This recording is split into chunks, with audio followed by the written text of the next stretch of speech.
Hello everybody, welcome back to my channel. So this is your CA Didi again back with the same layout and the same topic of the video, how to get into Big Fours.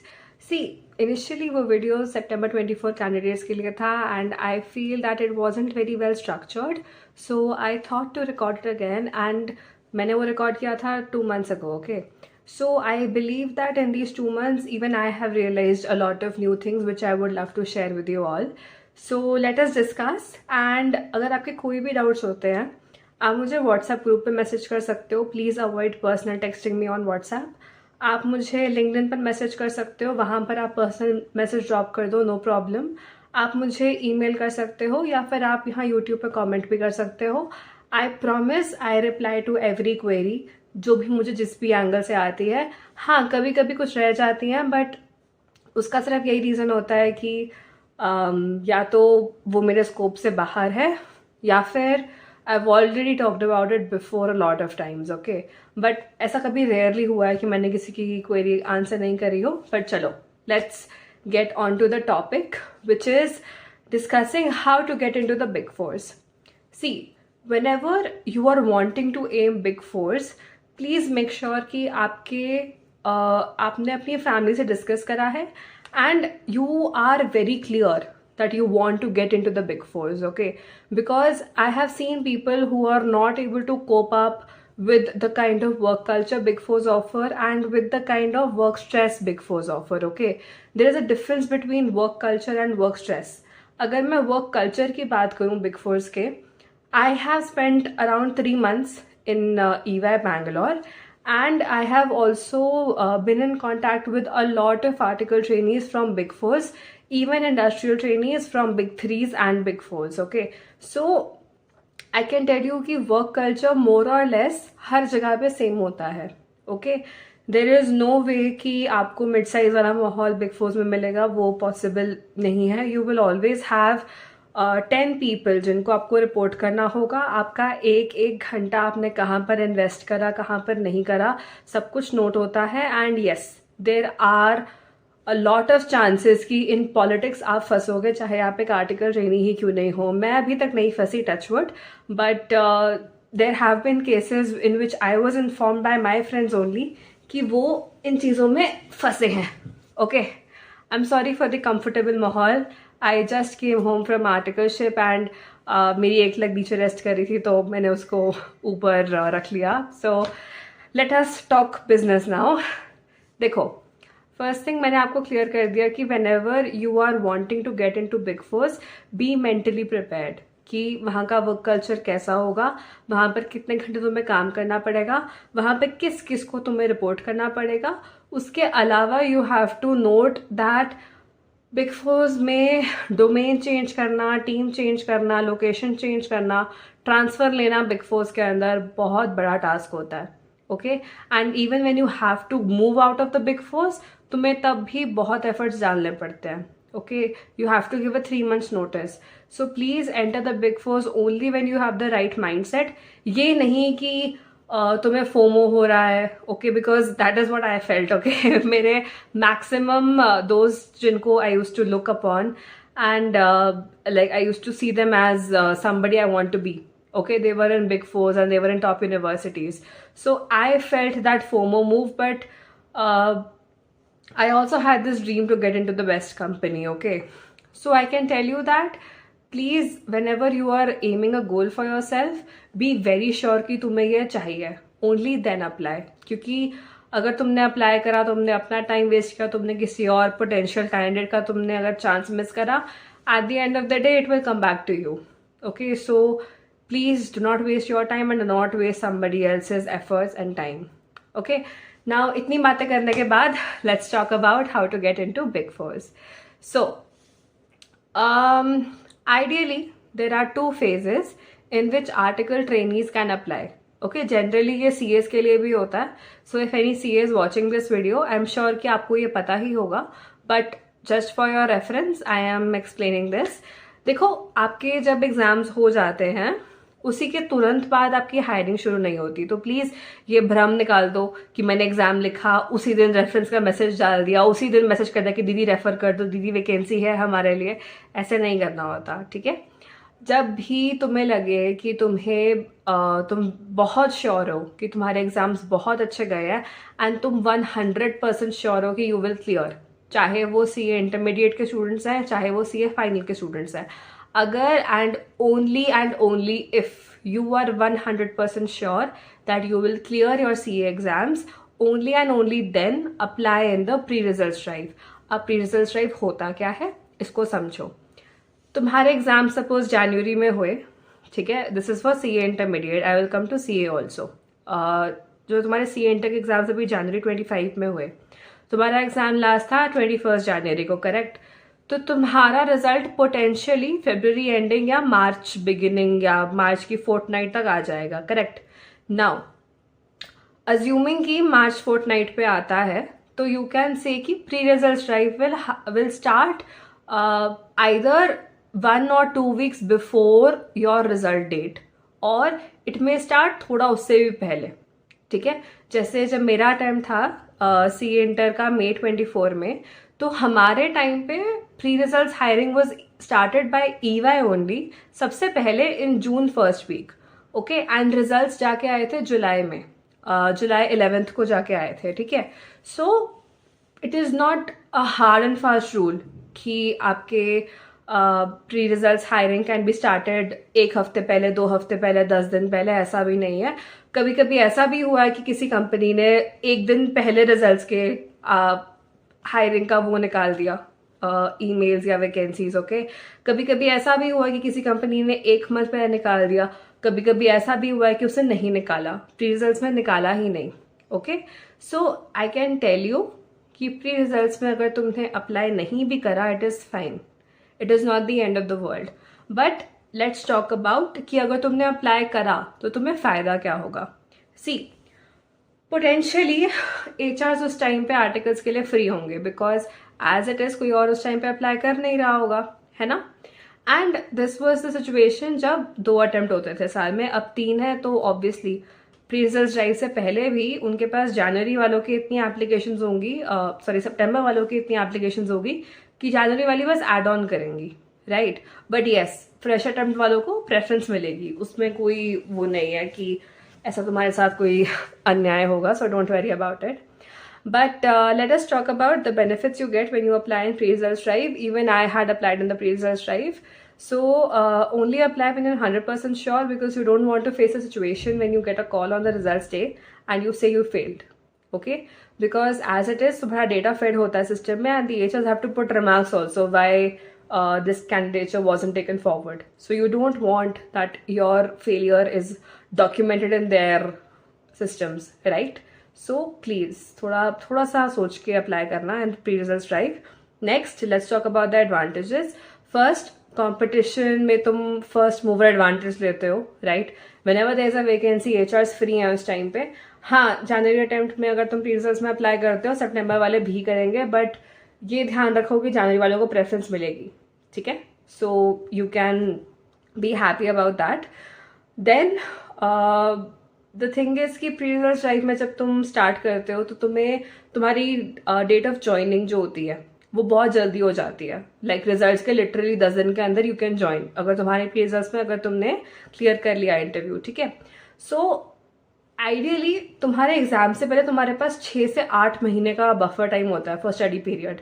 अब यही तुम मेरा example ले लो, मेरी hiring जाके अक्टूबर 25 को हुई थी, ठीक है। Last date was 31 October. I have exact 6 months। लेकिन जो लोग मई के अटेम्प्ट में जुलाई में ही हायर हो गए थे, उनके पास फिर काफ़ी टाइम है ना प्रिपेयर करने के लिए। सो एक ये बेनिफिट होता है। नेक्स्ट इज कि तुम बहुत ज़्यादा वेट से बच जाते हो। प्री रिजल्ट राइटिंग में बहुत फास्ट होता है, ठीक है। एचआर तुम्हें कॉल करती है, तुम्हारे इंटरव्यू शेड्यूल होते हैं, कभी कभी शेड्यूल नहीं भी होते हैं, ठीक है, ऐसा भी नहीं है कि प्री रिजल्ट ड्राइव में तुम्हारे इंटरव्यूज एग्जाम से पहले शेड्यूल होंगे या नहीं होंगे, that depends upon the company. Okay, so don't feel कि रिजल्ट से पहले ही शेड्यूल हो जाएगा, ऐसा नहीं होता। कुछ केसेस में होता है जब उनको ऐसे एकदम मतलब उनको इमीडिएट हायरिंग चाहिए, लेकिन जब उनके पास टाइम होता है तो फिर दे प्रेफर कि रिजल्ट के बाद ही करते हैं ना, why to waste our resources. Okay, so तुम्हें कॉन्ट्रैक्ट मिलता है बेसिकली। दो सिचुएशंस होती है कि तुम्हारे इंटरव्यूज रिजल्ट से पहले हुए या नहीं हुए, but I am very sure कि तुम्हें मैसेज या मेल तो आएगा ही आएगा एचआर से कि please provide us your details. Okay, then your interviews are either scheduled or not scheduled. तो अगर शेड्यूल हो चुके हैं तुम्हें सिंपल सा एक कॉन्ट्रैक्ट, एक ऑफर लेटर मिलता है, या एक कॉन्ट्रैक्ट मिलता है कि the offer letter will be only issued when you have clear the exams. तो वो सब्जेक्ट टू होता है, एंड तुम्हारा ज्वाइनिंग बहुत रेयरेस्ट केसेस में होती है कि you can join the firm before your results are out, but कुछ फर्म्स में होता है, मतलब मैंने बिग फोर्स में सुना नहीं ऐसा, बट देर इज नो वे कि ऐसा नहीं हो सकता है, ऐसी कोई बड़ी बात नहीं अगर होता भी है तो। एंड लेटर ऑन अगर तुम्हारे इंटरव्यूज नहीं भी हुए रिजल्ट से पहले तो फिर वो इमीडिएटली बाद में हो जाते हैं। ठीक है, जैसे मेरा लिटरली 4 दिन के बाद इंटरव्यू हो गया था after the results were out. Okay, so that is how pre results hiring go. And the most popular question कि कौन कौन कराता है, इट इज़ नॉट कंपल्सरी कि हर कंपनी कराएगी। ईवाई जनरली हर अटेम्प्ट में करती है, but it is not compulsory, again it is subject to vacancies. Okay, then big fours yes करवाती हैं, नॉट ऑल अगेन। बिग टेंस येस करवाती हैं, Nangia is one of the top firms जो प्री रिजल्ट्स हायरिंग पे बहुत एफर्ट डालती है। Then not just big tens, इनके अलावा बहुत सारी मिड साइज फर्म्स हैं जो आपको पहले ही हायर कर लेती हैं। ठीक है, सो ऐसा मत सोचना कि सिर्फ ये बड़े लोगों की बात है, ऐसा कुछ भी नहीं है। You can get in to pre result drive. अगर तुम्हें मिड साइज चाहिए वहाँ पे भी जा सकते हो, अगर तुम्हें बिग फोर्स बिग टेंस चाहिए वहाँ पे भी जा सकते हो, इट इज़ योर विश। ठीक है जी, तो हमने प्री रिजल्ट्स पूरा डिस्कस कर लिया। अभी कि इसको अप्लाई कैसे करते हैं, बहुत सिंपल होता है। वैकेंसी आती है, आपके लिंक्डइन के ऊपर आती है, पोर्टल पर बहुत रेयरली आती है बट कभी कभी आ जाती है, so keep an eye out for that also. LinkedIn पे वैकेंसी आएगी, जनरली एचआर का ईमेल होता है। ठीक है, you email your CV with the proper cover letter and you can ask for references also, but बहुत रेयर सर्कमस्टांसेस में somebody will refer you before your results, क्योंकि मैंने ट्राई किया था रेफरेंसेस का, सो एवरीबडी साइड की results के बाद रेफर करेंगे, because you know you don't want to be referred, like you don't want कि तुम किसी को रेफर करो before the results are out. बहुत बहुत ऑब्वियस ही चीज़ है, so it is okay. Plus उस टाइम पे इतना कॉम्पिटिशन होता भी नहीं है कि तुम्हें रेफरेंसेस चाहिए हो। ऑल राइट, सो तुम डायरेक्टली एचआर को अपना सीवी ईमेल करो, कोल्ड ईमेल करते जाओ। ठीक है, हर हफ्ते ईमेल करते जाओ, definitely you will get a call back अगर सीवी अच्छा है। ओके, एंड अगर अटेम्प्ट्स कम है, मतलब 2 हैं 2-3 हैं, ठीक है, कोई बात नहीं, चलता है इतना। चलो, नाउ मैंने बता दिया कैसे अप्लाई करना है, मैंने बता दिया होता क्या है, मैंने बता दिया कराता कौन है, and I hope I have explain the process. जो क्वालिफाइड सीएज हैं या जो अभी सीए के रिजल्ट का वेट कर रहे होते हैं, जैसे अभी नवंबर वाला का तो रिजल्ट आ गया, तो जो अभी नेक्स्ट मई वाले होंगे आपके लिए भी सब कुछ सेम रहता है, हर एक चीज़ सेम होती है, बस आपके वाले केस में वैकेंसी ज़्यादा आती हैं, मतलब आर्टिकल्स के लिए कम वैकेंसीज आती हैं, बिकॉज येट हमारे वाले टाइम पे इतने ज़्यादा आर्टिकल्स होते हैं कि वैकेंसीज कम आती हैं। So everybody is like results के बाद हायर करते हैं, because pass percentage is very less, but for CEOs उनको पता है कि ये सीए अप्लाई करेगा जो उसको पता है कि he will clear. So let us discuss how to apply in the post result drive और द मेन आर्टिकलशिप हंट। देखो, हर कंपनी में अप्लाई करने के 3 तरीके होते हैं। All right, first is the most common method जो हम सब करते हैं, which is cold emailing the HR. ठीक है, जिनको कोल्ड ईमेलिंग का मतलब नहीं पता, कोल्ड ईमेलिंग का मतलब होता है you are sending the same exact mail which is the first mail you send to the HR. Okay, तुम उनको ये कोल्ड ईमेल करते रहते हो एवरी वीक। ऑल राइट, उस कोल्ड ईमेल के अंदर क्या होता है, उसके अंदर तुम्हारा कवर लेटर होता है इन द ईमेल बॉडी। अगर तुम चाहते हो तुम उसको अटैच भी कर सकते हो, but trust me, no HR has the time, तो तुम कवर लेटर में ही उसको बोल्ड कर दो जो तुम्हारे इंपॉर्टेंट पॉइंट्स हैं, एंड सीवी अटैच कर दो 1 पेज का इन पीडीएफ फॉर्मेट। अगर तुम्हारे पास वर्क एक्सपीरियंस है तो 1.5 पेज का भी जा सकता है, अगर नहीं है तो प्लीज़ 1 पेज पे स्टिक करना। नाउ, कोल्ड ईमेल कब करनी होती है? Generally Mondays around 10 AM। ठीक है, लेकिन अगर सपोज मंडे मिस हो गया तो एक हफ्ता वेट नहीं करना, ट्यूसडे कर दो, कोई प्रॉब्लम नहीं। अगर मंडे को छुट्टी है प्लीज़ ट्यूसडे को कर दो। And never call or message some HR on Saturdays and Sundays, उनका ऑफ होता है। हाँ, अगर तुम्हें सामने से कॉल आ रहा है कोई बात नहीं, they may be working on that day, it's okay, but you shouldn't be messaging them on Saturdays and Sundays, your email would go unnoticed. Okay, now cold emailing का सिंपल सा मतलब ये है, ठीक है, and this is trust me, this is बहुत effective. मुझे 2-3 बार cold emailing की वजह से ही रिस्पॉन्सेज आए हैं। Okay, so cold emailing is the best method, it is the most efficient method, and इसमें सबसे ज़्यादा स्ट्रेस होता है, ठीक है, इसमें बंदा फ्रस्ट्रेट नहीं होता। बट प्लीज़ एफर्ट करना है, ऐसे नहीं करना कि तुमने 2 में 50 ईमेल डाल दिए हैं, CC में तुमने इतने डाल दिए हैं, प्लीज़ ऐसे नहीं करना है। ड्राफ्ट करो, ठीक है, टेक द एंटायर वीक, अच्छे से ड्राफ्ट करो, हर एक को पर्टिकुलर मैसेज लिखो। सपोज KPMG है तो KPMG लिखो वहाँ पे कवर लेटर के अंदर अपने, एंड अगर EY है EY लिखो, अगर बंदे का नाम पता है जिसका ईमेल है उसका बंदे का नाम लिखो कवर लेटर में। Do the effort, it is for your own good, तो करो एफर्ट्स, सो डू दैट। अगर 100 ईमेल है 100 की 100 ईमेल में करो जाके effort, because this is the same thing जो हर कोई करता है, तो तुम्हें भी करना चाहिए, as simple as that. Next is very common references, ठीक है। अभी सिर्फ ये समझो रेफरेंस का मतलब क्या होता है। तुम 2 तरह से रेफर हो सकते हो, ठीक है, एक होता है वाया द पोर्टल, एक होता है जब तुम्हें एक पार्टनर, डायरेक्टर, मैनेजर, एग्जीक्यूटिव तुम्हारा CV किसी को भेज रहा है, प्रेफरेबली किसी और मैनेजर को जिसकी टीम में वैकेंसी है, ठीक है, या फिर किसी हायरिंग टीम को।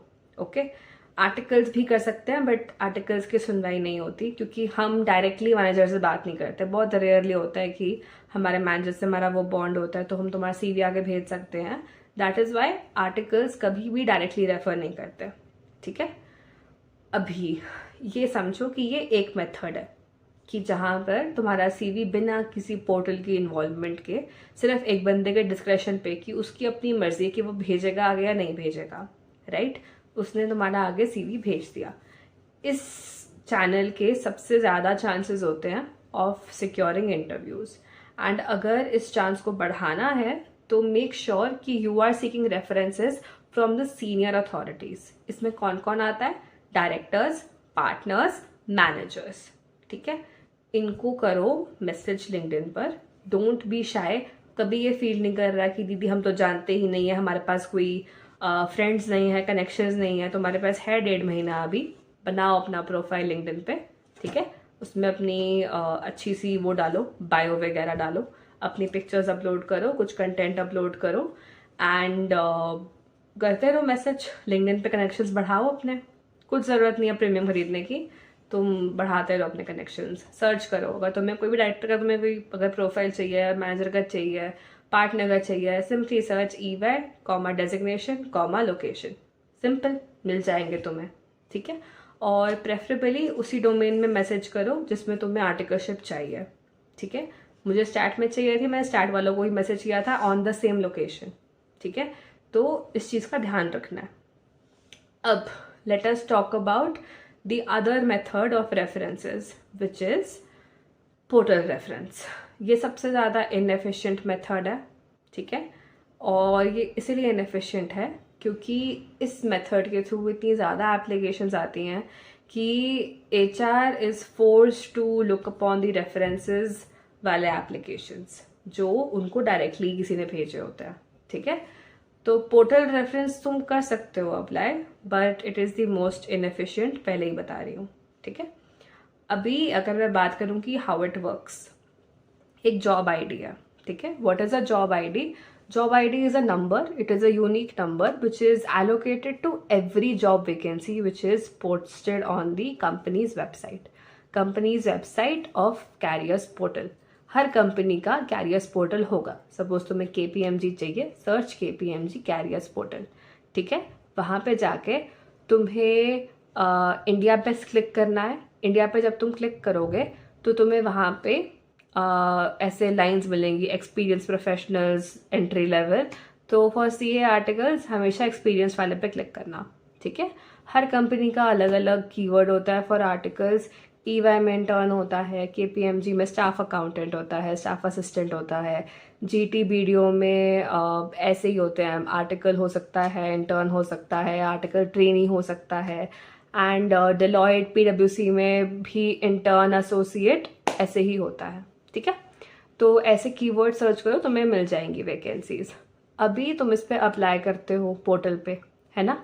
This is basically the third method of applying जो मैं बता रही हूँ बीच में रेफरेंसेस में, बट इसका बहुत बड़ा रिलेशन है, इसलिए इस चीज़ को समझो। जब तुमने खुद अप्लाई कर दिया एक जॉब आईडी पे, तो तुम्हारा डेटा उस जॉब आईडी के साथ अटैच हो गया और वो कंपनी के सिस्टम में आ गया। अब nobody can refer you for the same position via that job ID, ठीक है। तो तुम्हें पोर्टल पे रेफर नहीं कर पाएगा कोई, लेकिन अगर वैकेंसी है तो somebody can directly share your CV with the managers, ठीक है। ये एक तरीका होता है अप्लाई करने का। अब समझो इसमें रेफरेंस कैसे आता है। तुम्हें एक वैकेंसी दिखी, तुमने अप्लाई नहीं करना उस पर, तुमने भेजना है वो किसी बंदे को जो कंपनी में काम कर रहा है। वो बंदा अपना पोर्टल खोलेगा, उस वैकेंसी को सर्च करेगा जॉब आईडी से, ठीक है। वो तुम्हें उस पर रेफर कर देगा। And please make a note of this, irrespective of the location, irrespective of the domain, you cannot be referred more than once in 6 months. तो अगर तुम्हें आज मैंने रेफर कर दिया, चाहे वो मुंबई है, चाहे वो स्टैट ऑडिट है, you cannot be referred for the next 6 months in any location, any domain, ठीक है। ये एक दिक्कत आएगी बिकॉज तुम्हारा डेटा अब मेरे साथ लिंक हो गया कि Anshika Jaiswal referred this person, ठीक है। तो this is how you apply. And जो लास्ट थर्ड मेथड है which is directly via the portal, तुम पोर्टल पे जाओ, वहाँ पे क्लिक करो एक्सपीरियंस प्रोफेशनल्स और वहाँ पे अपना अप्लाई कर दो। उस पर कोई रिस्ट्रिक्शन नहीं है, उस पर तुम जितनी मर्जी वैकेंसीज पे अप्लाई करते रहो, ठीक है। तो मैं तुम्हें 3 मेथड बता दिया अप्लाई करने के, और आई डोंट थिंक इसके बियॉन्ड और कुछ है। मैंने बीच बीच में बहुत कुछ ऐड ऑन करने की कोशिश करी है। जॉब आईडी क्या होती है, ठीक है, प्री रिजल्ट ड्राइव क्या होती है, कौन कौन कराता है, how to search for vacancies, references, मैंने तुम्हें सब कुछ एक्सप्लेन करा है, ठीक है। आई डोंट थिंक कि इसके अलावा तुम्हें कोई डाउट होगा। अगर देखो, I don't like talking about this because I don't want to demoralise you, okay. But देखो, डीमोरलाइज भी क्या करूँ इसमें, this is not something which you can run away from. Number of attempts is always going to matter, ठीक है। Before you become a CA, after you become a CA, it will always matter, ठीक है। वो जितनी भी बातें हैं कि failure is the next step toward success, हाँ है, बट वो सब कुछ मेरे अकॉर्डिंग वो सब कुछ बहलाने वाली बातें होती हैं। You should be prepared for your actions which you have committed in the past. So अगर तुम्हारे अटेम्प्ट्स हैं, it will affect you, but उससे बचने का भी रास्ता होता है। If you have a strong reference, you can get over it, ठीक है। इवन CA बनने के बाद CA इंटर्नशिप पे, CA आर्टिकलशिप पे अगर तुम्हारे पास स्ट्रॉन्ग रेफरेंस है, आई डोंट थिंक तुम्हें प्रॉब्लम आएगी। चाहे 4 अटैम्प्ट है, चाहे 10 अटैम्प्ट है, कोई दिक्कत नहीं आएगी अगर स्ट्रॉन्ग रेफरेंस है, which is kind of a dark side of big force, but it is how it works. So thank you everybody for watching. अगर कोई भी और डाउट्स हैं आपके, आप मुझे कमेंट कर सकते हो, आप मुझे मैसेज कर सकते हो, आप मुझे मेल कर सकते हो। I will be more than happy to help you guys out. And please do like, share and subscribe if you like my content, and you can even post some comments about some suggestions of some other videos that you want. And all the very best. If you need any assistance from my side, you can freely message me on LinkedIn or email me. Thank you so much for watching. Bye bye, take care.